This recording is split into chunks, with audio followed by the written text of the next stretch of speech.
இன்று உலக அன்னையர் தினம். இந்த உலகத்தில் வாழ்கின்ற அத்தனை அன்னையர்களுக்கும் எனது கௌரவம் சேனல் சார்பாக, களக்காடு ஜெயந்தி ஸ்வீட்ஸ் பேக்கரி சார்பாக அத்தனை பேரையும் நான் ஒரு முறை வணங்கிக் கொள்கின்றேன். கௌரவப்படுத்த வேண்டிய ஒரு பிறவி. ஏனென்றால் தாய் என்பவள் சாதாரணமானவள் அல்ல. கடவுளுக்கு அடுத்த ஸ்தானத்திலே நமக்கு எல்லா வகையிலும் தெய்வம் அனுப்பிய ஒரு தூதுவன் தான் தாய். அதனால தான் நபிகள் அவர்கள் தன்னுடைய பொன்மொழியிலே மிக அற்புதமான ஒரு வார்த்தையை அவர்கள் தந்திருக்கின்றார்கள். சொர்க்கத்தை வானத்தில் தேடாதே, அங்கு செல்வது கடினம். நிறைய கட்டுப்பாடுகள்லாம் இருக்குது.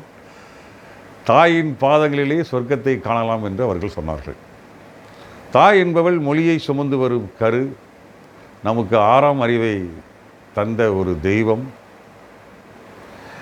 அந்த பூமியிலே நம்மளுடைய பாதங்கள் ஆணோ பெண்ணோ அந்த பாதங்கள் பட்டவுடன் நமக்கு எதுவுமே தெரியாது. பருவம் வரும் வரைக்கும், பருவம் தாண்டி பேரன் பூட்டி எல்லா உறவுகள் எடுத்தாலும் தன்னுடைய வாழ்க்கையை அத்தனையும் தியாகம் செய்து பொருள் உணவு உள்பட நம்மளை பேணி பாதுகாத்த ஒரு அற்புதமாக அந்த பூமியில் பட்டலேருந்து ஒரு 10 வயசு, ஒரு 5 வயசு வரைக்கும் நமக்கு எதுவுமே தெரியாது. எதை சாப்பிடணும் அப்படி தவழ்ந்து போய்கிட்டே இருக்கும். அதை தெய்வமாக இருந்து நம்மளை பேணி பாதுகாத்து ஒரு மிகப்பெரிய ஒரு கஷ்டமான பணி. அந்த பணியை செய்த அற்புதமான ஒரு தாய். அந்த தாயை நினைத்து நான் ஏற்கனவே முன்பு பதிவிட்டது போல, தலைமுறையை தொலைத்துவிட்டு தலைமுறையை வாழ வைக்கும் போராட்டம் இங்கு என்று நான் ஒரு பதிவு போட்டேன். எல்லோரும் ரசித்தாங்க. அதுபோல் ஒரு தாய் தன்னுடைய தாயை தேடுவாள், அந்த தாயை தேடுவாள். இது தாயினுடைய தொடர்ச்சி தேடுதல். தாயின்னு போய்கிட்டே இருக்கும். ஒரு அற்புதமான ஒரு உறவு. அந்த வகையிலே நான் முன்பு பதிவிட்டது போல, மொழியை தந்த கரு, 6ஆம் அறிவு தந்த கரு, இந்த பூமியிலே நம்மளுடைய முதலாக அந்த பாதங்கள் பட்டவுடன் எதுவும் தெரியாத அந்த பருவத்திலே, பருவம் வந்த பின்பும் அனைத்தும் தியாகம் செய்து கண்ணை இமைகாப்பது போல் காற்றவள் தாய். மிக அற்புதமான ஒரு பிறவி. இந்த தினத்திலே நாம் அவர்கள் நமக்காக செய்த தியாகங்கள், எத்தனை தியாகங்கள் பண்ணியிருக்காங்க. நான் என்னுடைய தாயை பற்றி சொல்ல வேண்டும் என்று சொன்னால், பல தோல்விகள் கண்டிருக்கின்றேன், பல அவமானங்களை அவர்களுக்கு நான் கொடுத்திருக்கின்றேன். ஆனாலும் என் தாய் கடிந்து கொண்டதே இல்லை. தந்தை கடிந்து கொள்வார், தோற்றுவிட்டாயே, நீ மிகப்பெரிய நஷ்டத்தை ஏற்படுத்தி விட்டாயே என்று. அவள் அந்த முதலாக நாம் இந்த பூமியிலே பிறந்தபோது என்ன பாசம் வைத்திருந்தாலோ, கண்ணே மணியே தங்கமே செல்லமே என்று பாராட்டி சீராட்டி வளர்த்த உயிரை, அவன் வறுமையில் வந்தாலும் சரி, லாபத்தில் வந்தாலும் சரி, தோல்வியுற்று வந்தாலும் சரி, உறவை இழந்து வந்தாலும் சரி, அந்த முதலாக அது எப்படி நம்மை கவனித்தாலோ, எந்த நிலையிலும் தன்னிலை தாழாதவள் தாய். யாரோடும் ஒப்பிட்டு பார்க்காமல், அவன் சம்பாதித்து விட்டானே, இவன் சம்பாதித்து விட்டானே, அவன் படித்து பாஸாகி விட்டானே, நீ ஒன்றுமே செய்யவில்லையே, எனக்கு ஒன்றும் தரவில்லையே. 4 வயசில் நம்ம தாய்க்கு என்ன கொடுப்போம்? அந்த மழலை பேச்சு ஒரு இன்பம், குழந்தை பெற்றது இன்பம். அதுதான் கடைசி வரைக்கும் அவள் எதிர்பார்த்தது. இந்த பிள்ளை உயிரோடு இருக்க வேண்டுமே என்று கவலைப்பட்ட ஒரு அற்புதமான ஜீவன். எல்லாருக்கும் கிடைத்த தாய். அந்த தாய் எனக்கும் கிடைத்தால் இன்னும் உயிரோடு இருக்கின்றாள்.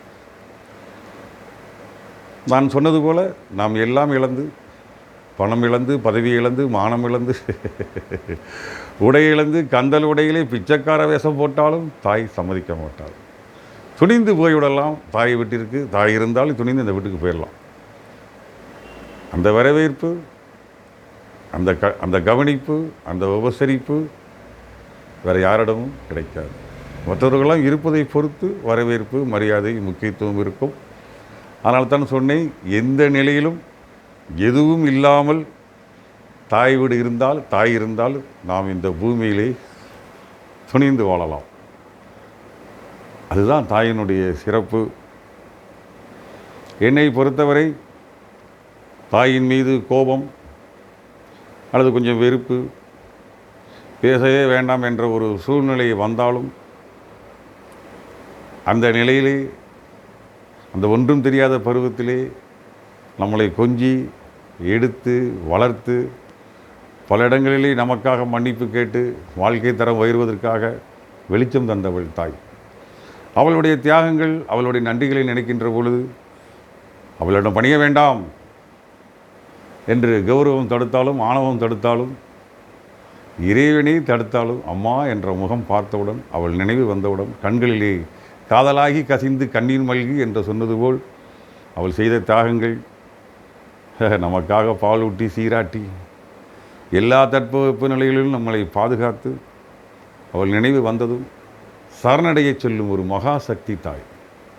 நான் அதை உணர்ந்துக்கிறேன், அதை அனுபவிச்சுக்கிறேன். அவள் முகத்தை பார்த்ததும் அத்தனை தியாகங்களும் நன்றி உணர்வோடு அவள் பாதங்களிலே சரணடை செய்யும்.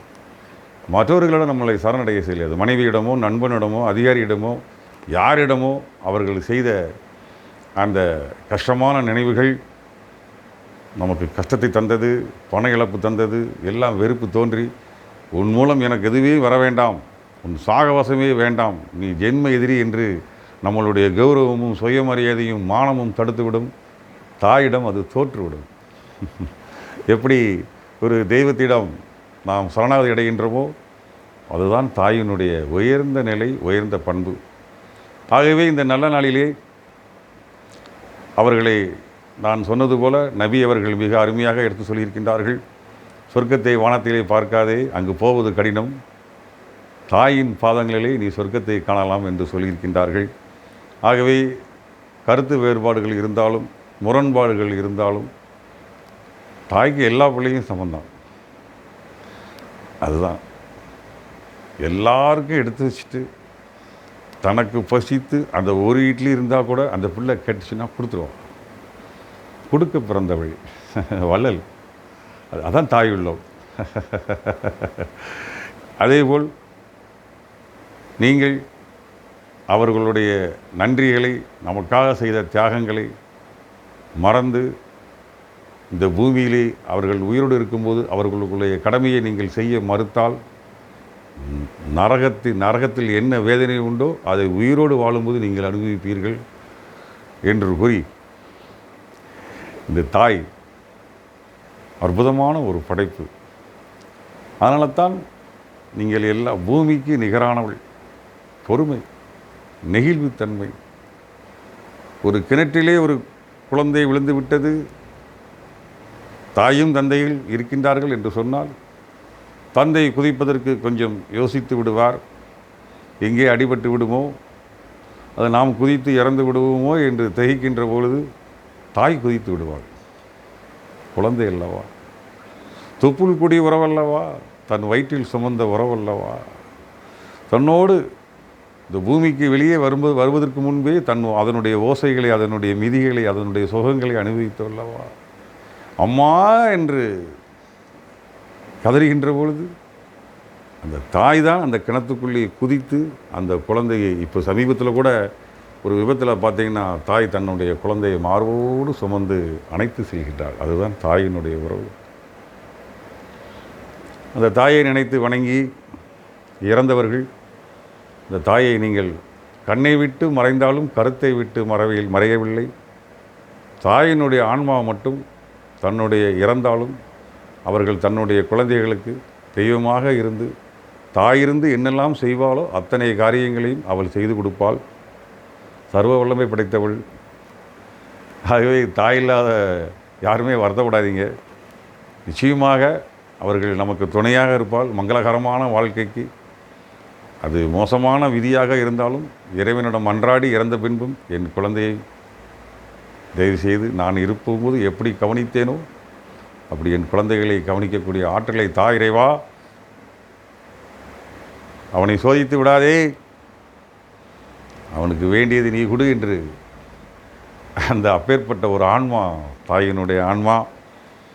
ஆகவே இந்த நல்ல நாளிலே அவர்களுடைய தியாகங்களை வயோதிக காலத்திலே உங்களுடைய தாய் இருந்தால் நீங்கள் இறை ஆலயத்திற்கு தர்மங்கள் செய்வதை விட இறந்த பின்பு அதற்காக படைகள் போட்டு பூஜைகள் போட்டு வணங்குவதை விட இருக்கின்ற பொழுதே நலமாக இருக்கின்றீர்களா? அல்லது போக முடியாத இடத்திலே இருந்தாலும் ஆலயத்திற்கோ இறைவனுடைய சன்னதியிலே என் தாய் சுகமாக இருக்க வேண்டும், அவள் வயோதிகத்திலே நோயிலே கஷ்டப்படுகின்றாள், அவளுக்கு நோயிலிருந்து விடுதலை கொடுங்கள், நல்ல மரணத்தை கொடுங்கள் என்று கண்கலங்க நீங்கள் கேட்க வேண்டும். இதைவிட சிறப்பான ஒரு பதிவை ஒன்று நான் உங்களுக்கு சொல்கின்றேன். உலக புகழ்பெற்ற எழுத்தாளர், 19 டாக்டர் பட்டம் வாங்கியவர், பல மேடைகளிலே கிட்டத்தட்ட லட்சம் மேடைகளை சந்தித்தவர். அவர்களோட நிருபர்கள் கேள்வி கேட்கின்ற பொழுது, நீங்கள் எத்தனையோ பாராட்டுகளை, எத்தனையோ மனிதர்களுடைய உயர்ந்த விருதுகளெல்லாம் நீங்கள் வாங்கியிருக்கிறீர்கள், நீங்கள் பாராட்டிலே சிறந்த பாராட்டு எது என்று ஒரு கேள்வி அவரிடம் கேட்கப்படுகின்றது. அந்த முக்கியஸ்தர் அழகான ஒரு பதிலை தருகின்றார். இதுதான் தாயின் பெருமைக்கு இதைவிட சிறப்பான உதாரணம் இல்லை. அவர் அழகாக சொல்லுகின்றார், நான் முதலாக அம்மா என்று கூப்பிட்டதும் என்னை ஆறத் தழுவி உச்சி முகர்ந்து என்னை இதழோடு இதழாக வைத்து என்னை நெஞ்சோடு நெஞ்சை போர்த்தி என்னை தழுவின பாராட்டுக்கு நிகராக இந்த பூமியிலே எந்த பாராட்டும் இல்லை என்று பதில் கொடுத்தார். அதுதான் உண்மை. நம்மளுடைய நிலையை பார்த்து, நம்மளுடைய நேர்மையை பார்த்து, பிறர் மதிக்கின்ற, நம்மளை சபைகளை மதிக்கின்ற அந்த காட்சிகளை பார்த்து, அப்பழுக்கற்ற பிள்ளை, நேர்மையான பிள்ளை, பிறருக்கு பயன்படக்கூடிய பிள்ளை, ஊருக்காக உழைக்கின்ற பிள்ளை, எல்லாரும் பாராட்டுகின்ற பொழுது அவளுக்கு ஒரு ஆனந்த கண்ணீர் வரும். அவள் கண்ணிலே ஆனந்த கண்ணீர் வந்துவிட்டால் வாழும்போதே நமக்கு எந்த குறையும் வராது, விதி கூட தோற்றுவிடும் என்று கூறி, புரட்சித் தலைவர் எம்ஜிஆர் அவர்கள், நான் அந்த வேஷத்தை எதுக்கு போட்டோம்னா, அவர் உயிரோடு இன்னும் இருக்கிறார். இப்போ கூட சமீபத்தில் தஞ்சாவூருக்கு போயிருந்தேன். கிட்டத்தட்ட 2000 பேர் செல்ஃபி எடுத்தாங்க. ஆனால் தாயை ரொம்ப மதித்தவர். அவருடைய அருமையான ஒரு பாடலை பாடி நிறைவு செய்ய விரும்புகின்றேன். நான் முதலாக பார்த்த படம் அடிமை பெண்.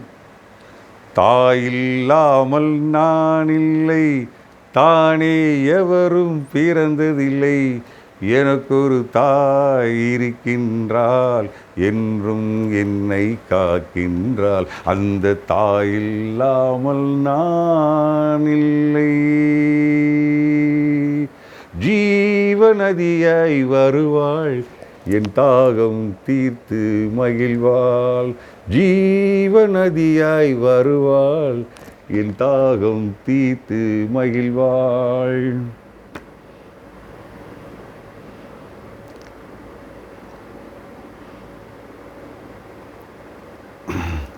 அன்னை மகாசக்தி தூய நிலவாய் கிடப்பாள், தன் தோளில் என்னை சுமப்பாள். தூய நிலவாய் கிடப்பாள், தன் தோளில் என்னை சுமைப்பாள்.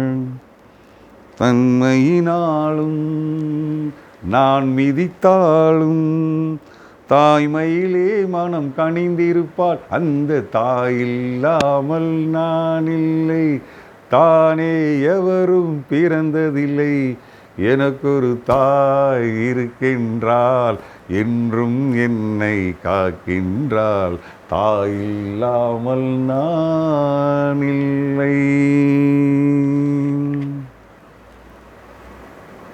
மேக வீதியில் நடப்பாள், உயர் மூலை உன்னை மிதப்பாள், மலை மதிப்பாள், மங்கள வாழ்க்கைக்கு துணை இருப்பாள், அந்த தாயில்லாமல் நான் இல்லை, தானே எவரும் பிறந்ததில்லை, எனக்கொரு தாய் இருக்கின்றாள், என்றும் என்னை காக்கின்றாள், ஆதி அந்தமும் அவள்தான்,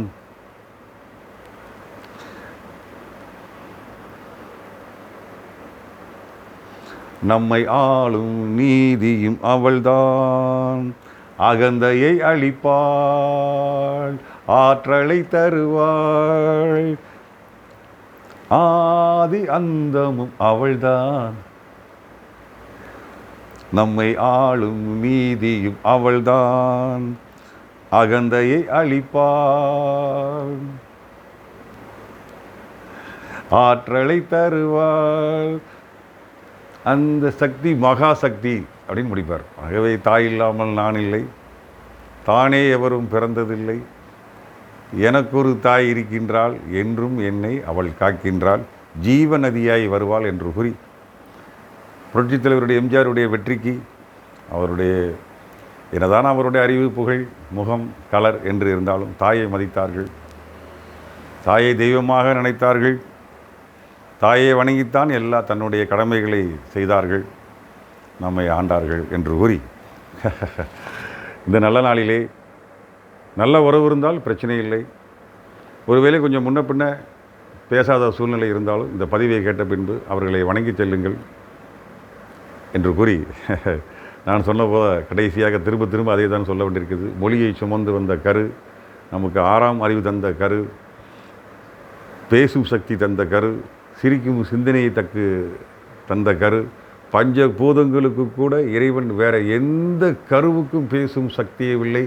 நான் என்னுடைய தாயின் கருவில் வந்ததால் இந்த அழகிய வடிவத்தை பெற்றேன், பேசும் சக்தி பெற்றேன், சிந்தனை செய்யும் சக்தியை பெற்றேன், நல்லது கெட்டது தெரியும் ஆற்றலை பெற்றேன், பிறருக்கு உதவி செய்ய வேண்டும், தர்மம் செய்ய வேண்டும் என்ற சிந்தனையை, அண்டை வீட்டார் பசித்திருக்கும் போது நாம் உணவு உண்ணலாகாது என்று பல தத்துவங்களை, பல கண்டுபிடிப்புகளை, மனிதர்களுக்கு தேவையான அத்தனை விஷயங்களையும் தந்தது தாயினுடைய கரு.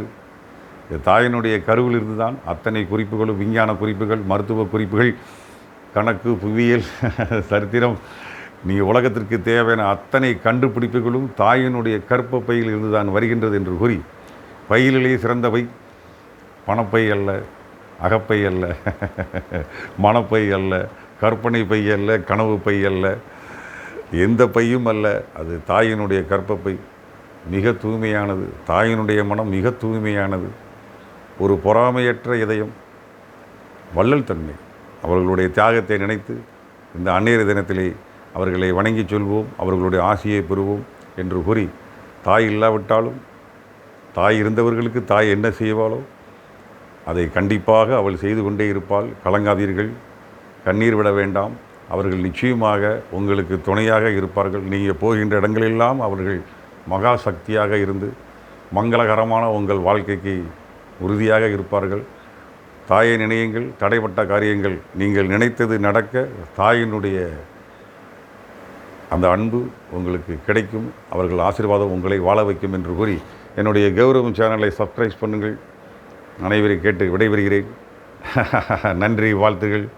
Kalakkad Jaythi sweets bakery. என்னுடைய கௌரவம் சேனலை சப்ஸ்கிரைப் பண்ணுங்கள். அடுத்த தலைப்பு மிக அற்புதமான ஒரு தலைப்போடு உங்களோடு உரையாடுகின்றேன். நன்றி, வணக்கம்.